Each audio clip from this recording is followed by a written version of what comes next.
we formed the, as you say, musical partnership quite soon after we met. We met at the age of 12 and 13, and I believe it was only a matter of months after we met that we actually bought our first synthesizers and started doing things with them together. I don't know whether it qualifies as to making music, but we did some sort of exploration and soon started out as some sort of a cover band more than anything, playing tracks by Kraftwerk and Depeche Mode, and then eventually moving on to making our own stuff. We met up again in Bergen in 1997 and then forming Røyksopp. Telle, the label, was run by Mikael Telle, and he wanted to make a label, like he wanted to have a record label, but he didn't have any music. So he asked us and a few other guys whether we would want to release our music out there on his label, so that he could make his label known and we could get our music out there. I'd say the artists that do represent that specific scene of Bergen at that time in the late 90s, early 2000s, they were all related to that specific Bergen scene.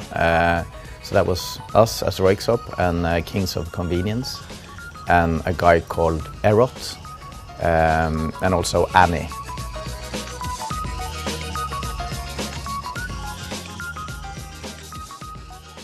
Well, the thing that we did with the So Easy / Fusions All Right 64 position 7-inch was printed in 500 copies, which isn't really that much, but it was pretty clear to us that it had some sort of impact.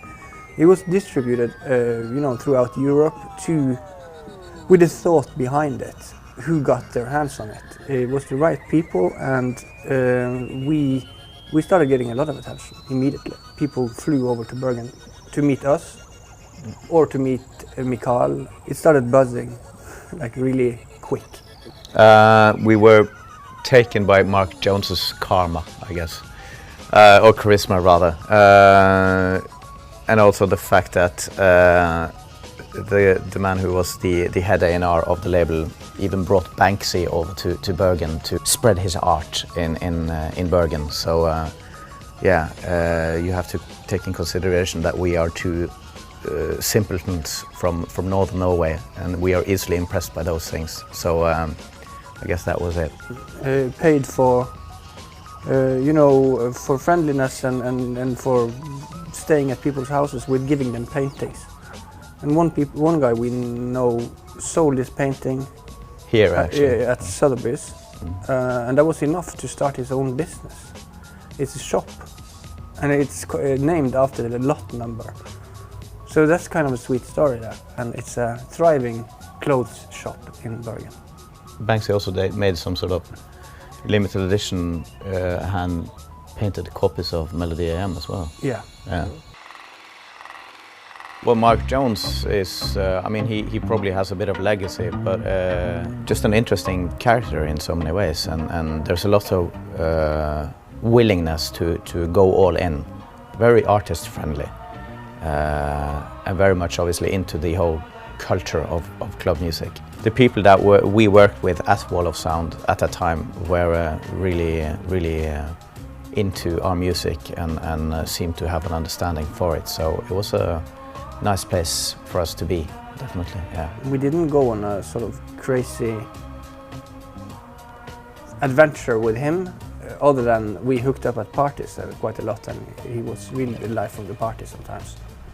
We have a very limited amount of equipment, and we use a lot of outboard analog stuff, stuff that we bought when we were kids. We still use that because we know it and love it.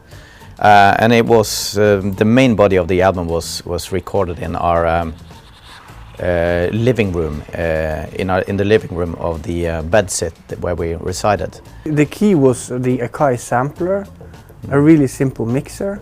The SS 1003, 1200, I guess. Yeah, and a reverb that not us but someone else once nicked from a radio station.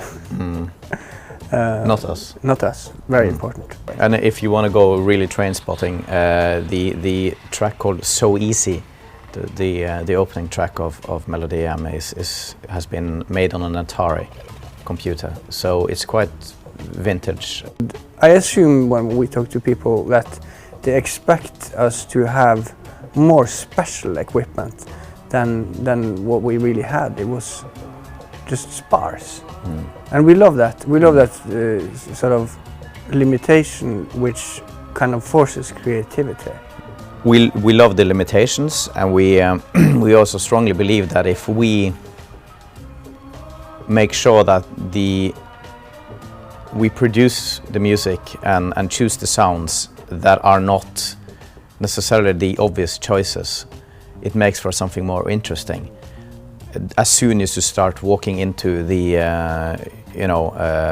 as soon as you start opting for the obvious generic sounds, it'll become less interesting. Had we replaced all the drum sounds on Melody AM with the TR-909 drum machine, it would have been less interesting and probably more, for some people easier to swallow because, oh, I recognize this, great. But it's the way we've always thought we should make our music, just to allow ourselves to be inspired by musical genres that are not necessarily related to electronic music or club music. We are just as inspired by progressive rock and country music and R&B as we are of Detroit techno and deep house.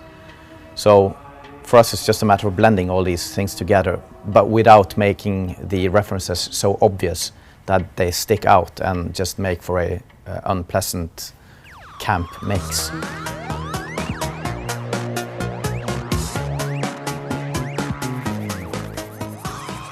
We thought, being two unknown Norwegians making electronic music, mainly instrumental music, on a independent small UK label, it wasn't that easy for us to just go to a radio station or radio plugger and say, please play our music on radio, because they wouldn't have it. So we thought that, okay, we are getting all these requests from ad companies to use our music. Why don't we just single out a few of them and get our music out there for the ads that we feel are artistically justified or non-offensive and sort of clever-ish, just so that we can get the music spread so that people can hear it and hopefully, get into it. And obviously this was in a day and age prior to the internet, so there wasn't really any other way to get our music heard. So yeah, that's what we did, and having said that, we have been given a ridiculous large amount of offers over the years to for people that wants to use our music for ads and things and so on, and we've turned down, I'd say, 99% of it. We are very case by case. Yeah. And when we say yes, we've had huge success, I believe. For us, very, very case by case, as I said. So we decided that, well, let's try this because it kind of works as a little piece of film with music together. And to see that it gives people so many positive associations. And it's like, when it works, it can be really good. And then I believe it's almost better than having something on the radio. So people would like, oh, what is that? Where can I find this? I like that.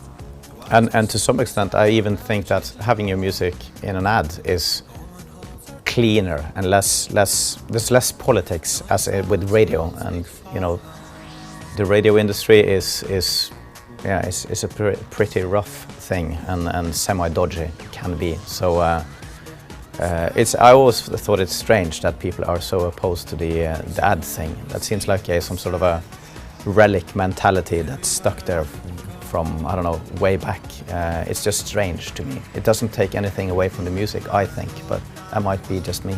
It has to be said that for us to be embraced in the UK was and also, as you said, it was like a word of mouth from the underground up, was probably one of the biggest achievements for us on a personal level, because we always sort of looked towards the UK scene, and that's kind of what we grew up with, the whole rave thing and KLF and all these things, the Orb, have been so influential on us. So that was the main sort of goal we had was to kind of make it in the UK.